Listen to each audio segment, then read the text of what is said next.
the relationship between a Western company and a Chinese company. Constant renegotiation with patience.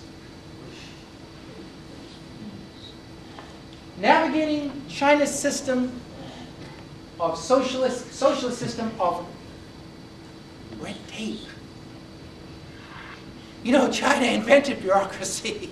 So it's not like we in the West are telling China about bureaucracy. Socialist bureaucracy. Many, many divisions. If you've ever, I went to visit about 3 months ago for the first time in Shanghai. I went to go visit ZTE. Does anybody know this company? Huge, huge infrastructure manufacturer in China. In fact, the second largest infrastructure manufacturer in China. And I went to go visit the Shanghai office, and I'm thinking, well, it's going to be a small little, maybe 3-story building. It was about 7 stories, and they had the entire building, and it was like 2 football fields. I'm saying, well, this is their small office. They had approximately 20,000 people in that office. So generally speaking, socialist bureaucracy, many divisions, responsibility and requirements for government approvals. You need to get government approval. I've said this 1,000 times. If you want to do business with the Chinese, in China, more so than other Asian countries, you need to work through and with the government. And you need that government-to-government connection and relations. You have to do that because China's still very, very closed, and it's not that friendly unless you open and develop the guanxi. Now, it's difficult for individuals to make commitments without extensive group consultation. It's tough to make a commitment in China. Nobody wants to lose face. Face is important. So they will provide an excuse for commitments to not meet. And that's, again, a face issue. It's better just to not to say no, but it's better just not to meet. Because there's a face issue involved here. And finally, I feel that the WTO is going to help to open a lot of these issues with China playing fair in the market, not playing fair in the market. Well, it's obvious that China is negotiating. They're negotiating with all of these companies. They're negotiating with the US government, and they're very good at negotiating. That should be the most important thing that comes out of international trade, as we know it, with the Chinese. This is the glass ceiling.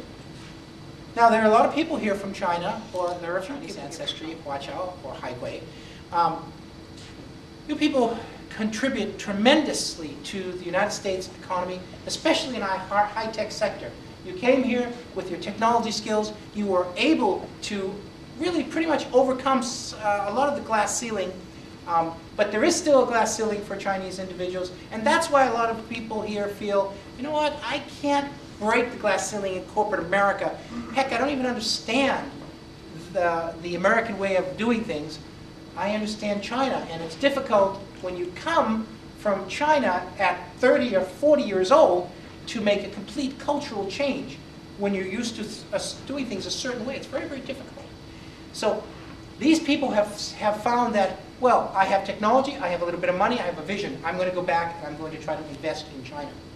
Actually, these are the partners, and these are the people that you, investors in the crowd, should try to partner with, because these people have a vision, and they have a focus on what they want to do, and they absolutely do know the culture. Let's talk about 市场销售策略, or adopting proven tactics and strategies for success in China. Well, these are some of the strategies that I have personally used to get to the point where I am today of dealing with China. There's an action plan. You have to have an action plan for China. In fact, there's not a company in the Northwest, I'll repeat this, there is not a company in the Northwest that should not have an action plan for China.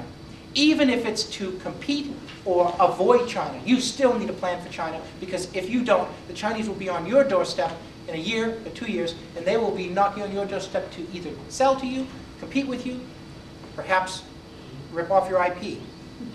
Lord knows it's happening. So, therefore, if you do not take China very, very serious, you could be out of the ballgame in a few years, because the Chinese can produce, again, just about anything that the West can produce.